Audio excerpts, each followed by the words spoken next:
প্রশ্নটা একটু করতেছি আপনাকে। এটা না, এই আপনার এই লজিকটা এখানে আমি মনে করি গ্রহণযোগ্য নয় এই কারণে শেখ হাসিনার সঙ্গে ছবি তুলনায় এমন লোকের সংখ্যাই কিন্তু বেশি। শেখ হাসিনার সঙ্গে যে তেল মারে নাই এমন লোকের সংখ্যা এই দেশে বেশি ছিল। তো আমি বলেছি যারা তেল মারে নাই, যারা তার সঙ্গে ছবি তুলে নাই, তাদের মধ্যে যোগ্যতা এক একটা কাজের জন্য এক একজন লোক যোগ্য হয়। সেই যোগ্য লোকটাকে যোগ্য জায়গায় বসানো হয় নাই। সে কারণেই আমি এই সরকারের সাফল্য নিয়ে সন্দেহ পোষণ করেছিলাম। আমি আপনাকে একটা সিম্পল উদাহরণ দিয়ে বলি। এই বাকের মজুমদার, আপনি বললেন যে ও রাজপথে ছিল, ঠিক আছে ছিল, ও রাজপথে থাকাকালে যাই যে ওকে বলতেন যে বাকের তুমি ভাই আন্দোলনটা খুব মন দিয়ে করো, কারণ যদি তুমি এই আন্দোলন করে শেখ হাসিনার পতন ঘটাইতে পারো তাহলে আমরা নূরজাহান বেগমকে দায়িত্ব দেবো যে সে স্বাস্থ্য ব্যবস্থাকে ঠিক করার জন্য।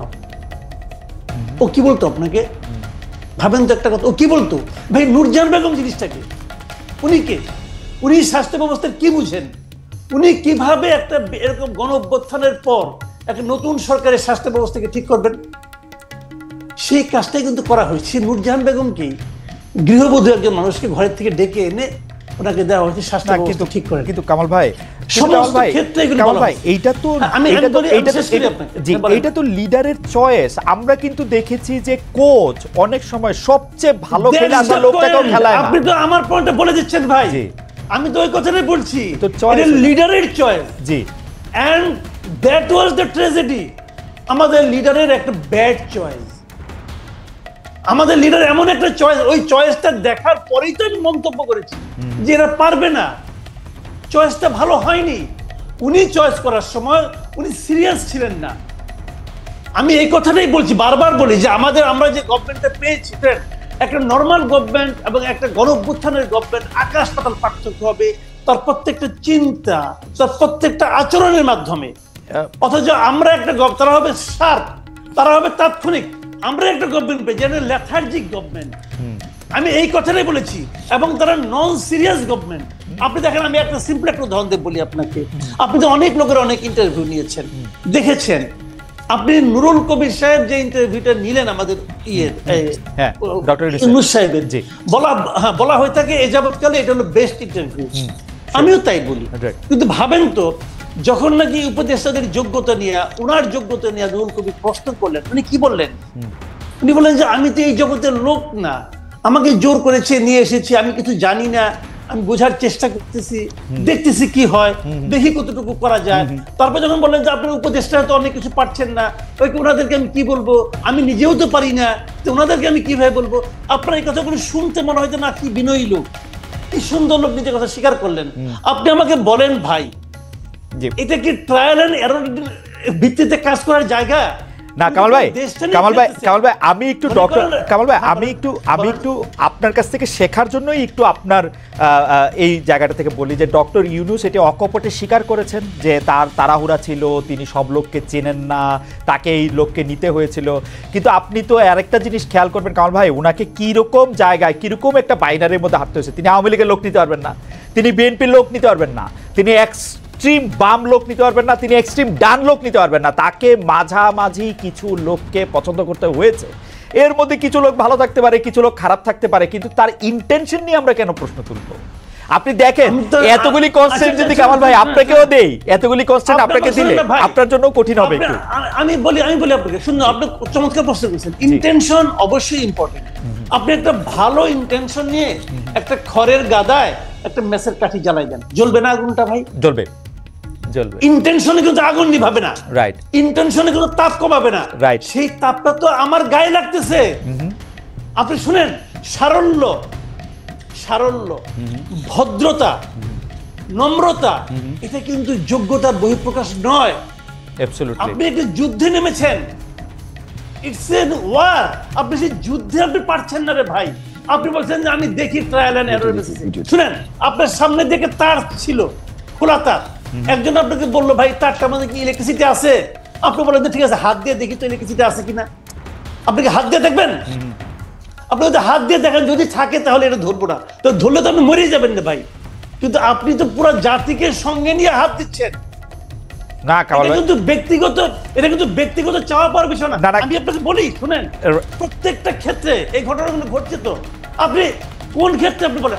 আপনি জীবনে অনেকদিন সাংবাদিকতা, আপনি বলেন তো অর্থ বছরের মাঝামাঝি আইসা শতাধিক পণ্য এবং সেবার উপর আপনি ভ্যাট এবং সম্পর্ক শুল্ক জারি করছেন, কার সঙ্গে আলাপ করে করছেন?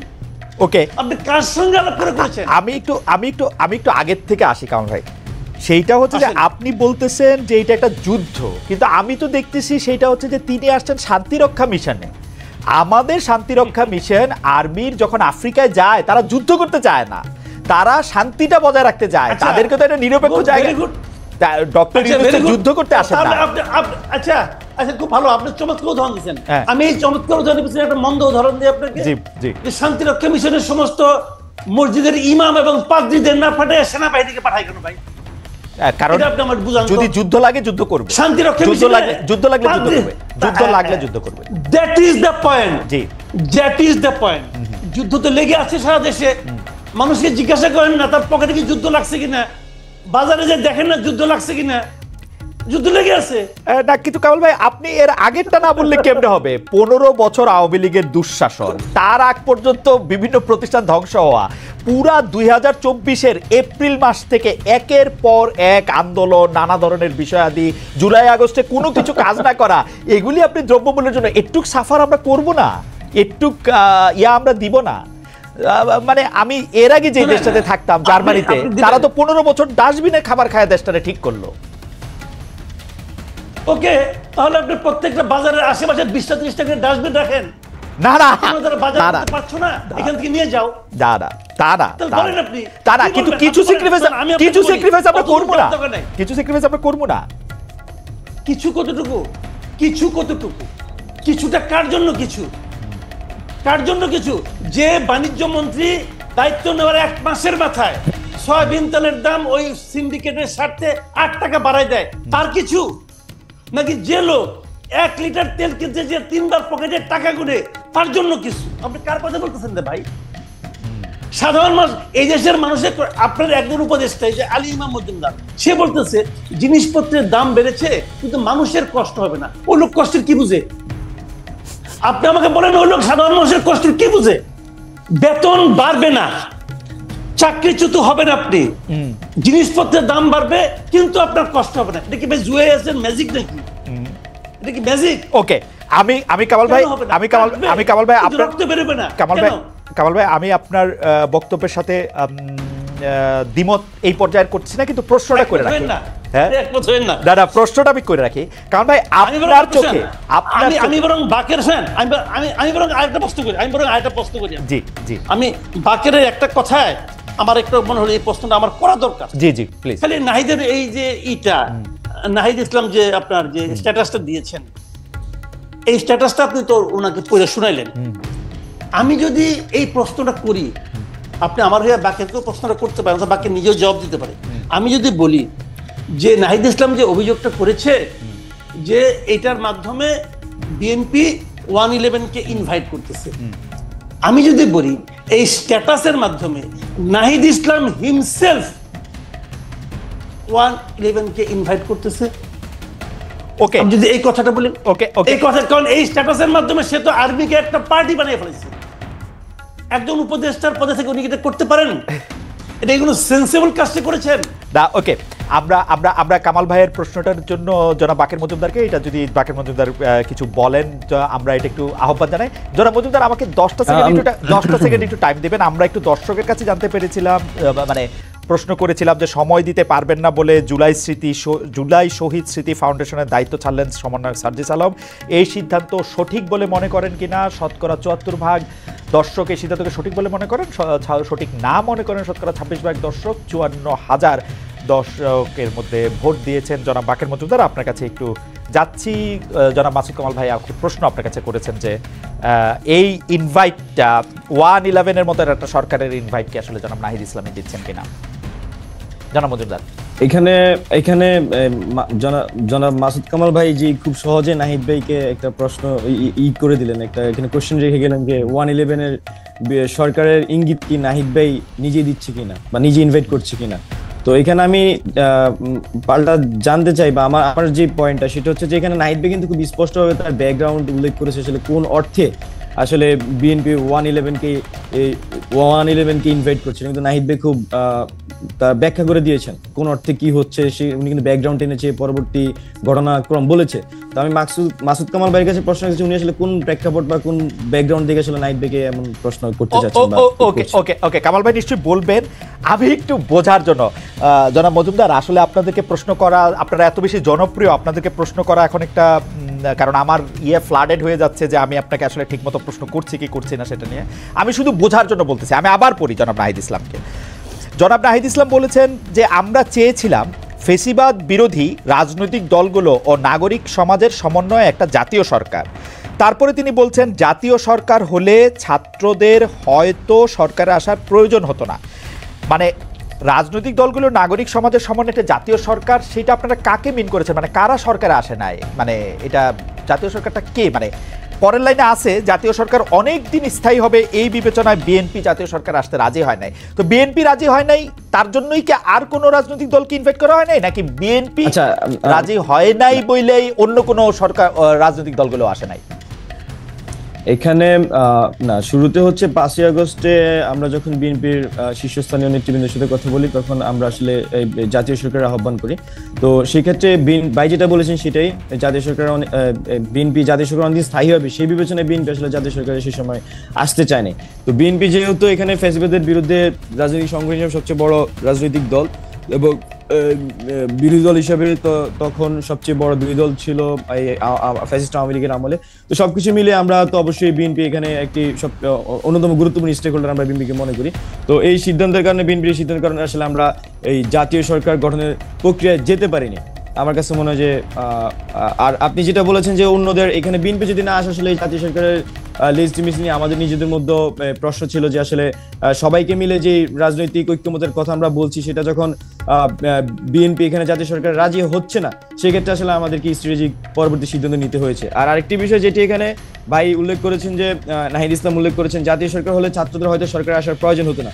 মানে এটা দ্বারা আমার কাছে মনে হচ্ছে যে এটা খুবই উইলিং আমাদের থেকে প্রপোজাল, যে আসলে আমরা নিজে থেকে যে গভর্নমেন্টে যাওয়ার যে অভিপ্রায় বা আমরা গভর্নমেন্টে যেতে চেয়েছি, বিষয়টা এরকম না।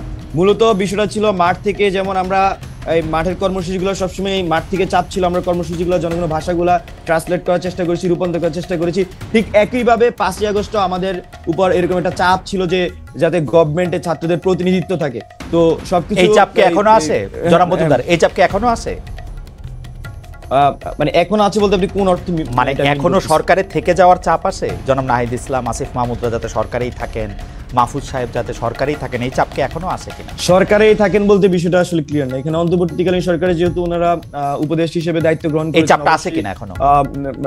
অবশ্যই দায়িত্ব যে সব মূলত আমাদের যে মূল দায়িত্বটা কি, আমি মনে করছি আমাদের এক দফার যে দুটি অঙ্গীকার করা হয়, একটি হচ্ছে যে ফ্যাসিলিটি সিস্টেমের সম্পূর্ণ বিলোপ এবং দ্বিতীয়টি ছিল আমাদের নতুন রাজনৈতিক বন্দোবস্ত। আমি খুবই সরকারি যেটি বলি, হ্যাঁ। তো এই দুইটি বাস্তবায়নের প্রেক্ষিতে কিন্তু এই ছাত্রদের এক দফা ঘোষণা এবং পরবর্তী তাদের কার্যক্রম, এখন ছাত্রদের প্রতিনিধি হিসেবে যেহেতু 3 জন ছাত্র উপদেষ্টা গভর্নমেন্টে আছেন, আমরা মনে করছি যে গভর্নমেন্টে থেকে তারা মূলত এই গণ অভ্যুত্থানে বা এই আমাদের যে এক দফা ছিল, এই এক দফা বা আমাদের যে জুলাই অভ্যুত্থান, এই জুলাই অভ্যুত্থানের তারা এই দুটি অঙ্কের আসলে বাস্তবায়ন করবেন, মানে সর্বসাকুল্য আমরা মনে করছি। আর জনাব মজুমদার, আমি যে প্রশ্নটা করতে চেয়েছিলাম সেই প্রশ্নটা হচ্ছে এরকম যে আপনারা তো আসলে জাতীয় সরকার হইলে সব রাজনৈতিক দল এবং মতাদর্শের লোক আসলে ছাত্ররা সরকারে থাকতে চান নাই, যদি আমরা নাহিদ ইসলামের না বিষয়টা এরকম নাহিদ ভাই, আমার কাছে আমি যদি আবারও পড়ে শুনাই, জাতীয় সরকার হলে ছাত্রদের হয়তো সরকারে আসার প্রয়োজন হতো না, শব্দটা কিন্তু খুবই যে সেন্টেন্স, এখানে অনেক কিছু একসাথে আপনি কিন্তু মিন করতে পারবেন।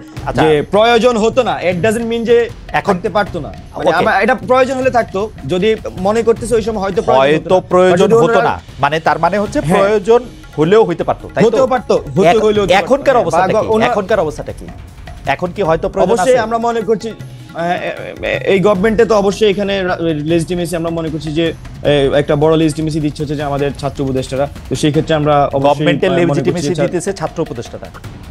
না আমি বলছি একটা, আমি মনে হয় ওয়ার্ডিং এ ভুল করতে পারি, বাট আমি বোঝানোর চেষ্টা করেছি যে এই গভর্নমেন্টের অন্যতম লেজিটিমেসি হচ্ছে আমরা মনে করছি আমাদের ছাত্র উপদেষ্টারা, যেহেতু ছাত্ররাই আন্দোলনের নেতৃত্ব দিয়েছে এবং তাদের প্রতিনিধিত্ব ছাত্ররাই চেয়েছে, এবং সেই প্রতিনিধি হিসেবে জনাব মজুমদার, আমি একটু যদি ধীরে বলেন, আমি আপনার এই বক্তব্যটা একটু লিখে নিতে চাই, যে আপনি একটু বলেন তো যে বর্তমান সরকারের অন্যতম লেজিটিমেসি দিচ্ছে আমাদের ছাত্র উপদেষ্টারা। ওকে, ফাইন, ফ্যান্টাস্টিক। আমার প্রশ্ন হচ্ছে সরকারের অন্যতম লেজিটিমেসি দিচ্ছে ছাত্র উপদেষ্টারা। আমি এখন একটা প্রশ্ন আপনাকে করতে চাই যে এই জুলাই আগস্ট আন্দোলনে আপনারা যারা নেতৃত্ব দিয়েছেন